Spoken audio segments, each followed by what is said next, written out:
During the Buddha's time, a certain monk had just received alms from a beautiful woman. After seeing her, he could not stop thinking about her. Even though he remembered the Buddha's teachings that defilements and desire lead to suffering, he could not restrain himself. He thought about her and imagined things about her all day long. Knowing that what he was doing was against the rules of monkhood, he tried to resist. He was so conflicted that he could no longer eat or sleep. He thought about her all night long and struggled with guilt and remorse. A little while later, when his monk friends came to visit, they saw that his complexion was yellow, and he looked emaciated and worn out from lack of sleep. They were worried about him and asked him what was wrong.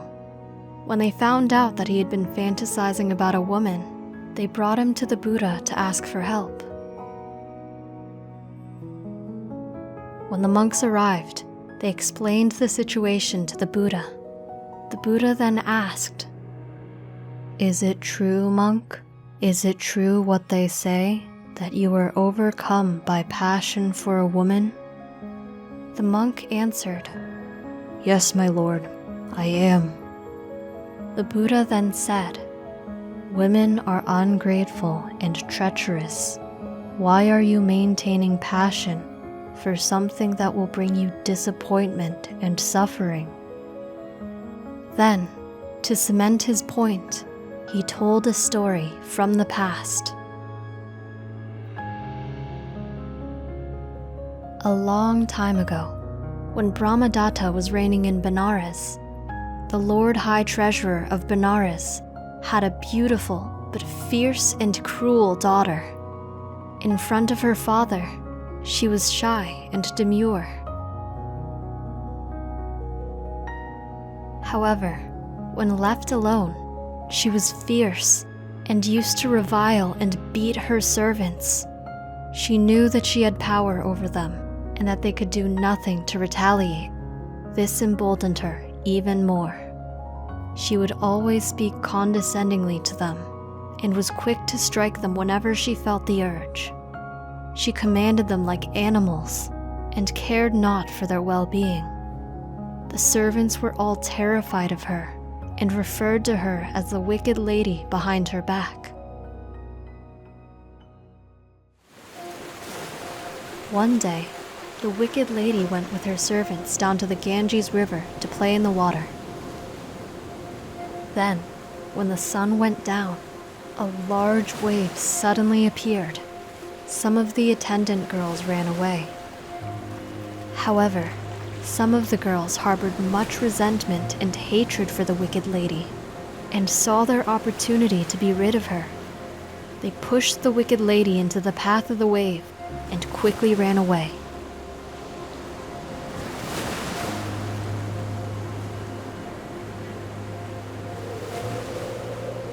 The cruel rich girl was swept away by the huge wave. She managed to grab onto floating debris and screamed for help all night. At that time, the Bodhisattva, who was a hermit, was sitting in contemplation in his hut. He heard the sounds of screaming and thought to himself, "With a storm this wild, there must be a flood, and the screaming must be a woman who needs help." Owing to his many lives of cultivating immense compassion, the Bodhisattva rose up, ready to help. He grabbed a torch and went out to the edge of the stream. With the strength of an elephant, he pulled her into safety. The hermit fed her and tended to her wounds. In order to prevent the appearance of impropriety, the hermit gave her his bed while he slept outside.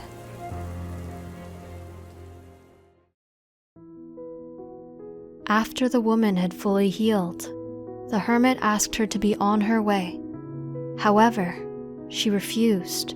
She thought, Why would I travel alone and brave the dangers of the forest and the path when I could stay here with this hermit and have him take care of me?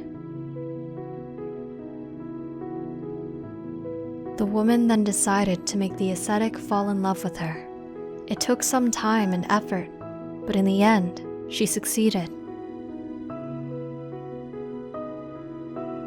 The hermit, unable to resist her womanly charms, fell in love with her and lived with her as her husband.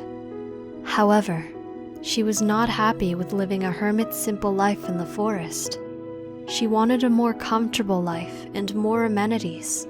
She begged and pleaded until the hermit had no choice but to give in to her wishes. And so, the hermit and the treasurer's daughter moved to a bordering village.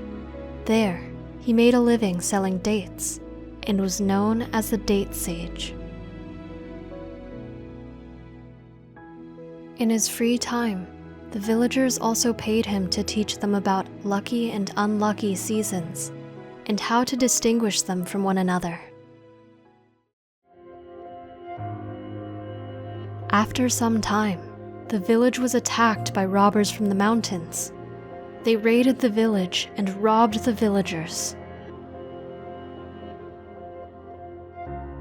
When they saw the treasurer's daughter's beauty, they decided to take her with them as a prize for the chieftain. Instead of resisting, the treasurer's daughter saw this as an opportunity to raise her status. She used her womanly guile to make the chieftain fall madly in love with her. With him, she lived a life of comfort and pleasure. Back at the village, the date sage could not forget about the woman who held his heart. He thought, "She must be heartbroken to be away from me. I will stay here and wait for her to return. Someday she will escape and make her way back to me." The treasurer's daughter feared that the date sage would not forget about her and might possibly try to rescue her and take her away from her new and better life. She called for a servant and had him take a message to the date sage. The date sage received the message and quickly made his way to the robber's village. There, he signaled to the treasurer's daughter. However, instead of running away with him, she told him, "If we run away now, we'll just be caught by the robber chieftain and killed. We must wait until nightfall to make our escape. Go hide in that room until nightfall." The date sage, blinded by love, believed her and hid in the room. The treacherous woman ran to the robber chieftain and asked him, "My love, what would you do if someone came to take me away from you?" "Why, I would kill him and make him suffer." "Then, my love, do so. The one who would take me away from you is hiding in that room." And with that, the evil woman pointed to the room where she told the date sage to hide. The robber chieftain had his men capture and beat the date sage. After they tied him up and continued to beat him, they observed something very strange. Every time they beat him, he would cry out and say 4 words. "Cruel! Ungrateful! Slanderous! Traitor!" The robbers were confused, since these 4 words did not match the current situation. While they were cruel, how were they ungrateful? How were they slanderous? How were they traitors? They were confused and asked the date sage to explain himself. The date sage explained, "Once I was just a simple hermit living in a forest. There, I achieved spiritual insight and abilities. I was at peace and contemplated the truths inherent to life.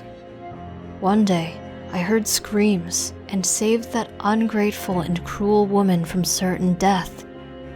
There, I fell victim to her allure and lost all that I had attained through my spiritual strivings. Yet, I was fine with that, as long as I could be with her. When she wanted to live in the village, I left all I had and worked to support her. And one day, you attacked the village and carried her away. She sent a message for me to save her, but instead, she became a slanderer and traitor and handed me over to you. Even while you beat me, I do not begrudge you. I only lament how she has done me wrong. When the bandit chieftain heard his story, he thought, if she can feel so little for the one who has done so much for her, what would she do to me if she found someone who could raise her status and give her a better life? She must die. The bandit chieftain had the date sage tied to a post and called for the treasurer's daughter. She came quickly and was delighted to see the Porisat tied up, beaten, and about to be executed. The robber chieftain asked the woman to help hold the prisoner still so he could kill him. Eager to eliminate what she saw as an impediment to her pleasure and comfort, she bounded over and grabbed the date sage's hair and pulled his head back to expose his neck. The date sage felt a flush of sadness and betrayal overwhelm him. He didn't want to believe that she could go this far. The robber chieftain raised his sword and swung. However, instead of cleaving the Porisat's neck, he brought the sword down into the treacherous woman's neck. The date sage screamed out, but could do nothing to save her. The robber chieftain had the Porisat unbound. The bandits cleaned and fed the date sage, and listened as he explained karma and the results of good and evil actions. The robber chieftain asked him, "Sir, now where will you go? What will you do?" "I will go and live as a hermit once more. I shall never fall prey to love and sensual pleasures again in this life. I have learned my lesson. The only thing I seek now is freedom from suffering for all beings." The bandits and their chieftain were moved by the Porisat's teachings. Not too long after he left, the bandits decided to give up crime and join the Porisat as his hermit students. There, they lived out the rest of their days, doing no evil and cultivating mental development. And the Buddha concluded the Chataka with a lesson. Women are wrathful, slanderers, and ingrates, the sowers of dissension and strife. Monk, stay steadfast on the path of holiness, and true bliss you will not fail to find. At the end of his lesson, the monk was able to see his passion and was ready for instruction.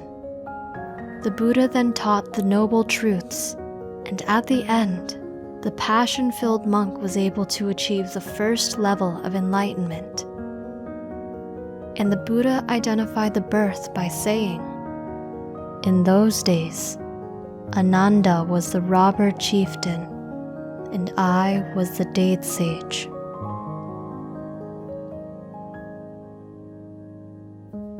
What did you learn from this story? We hope you enjoyed the video. Click like if you did, and click subscribe if you want to see our uploads.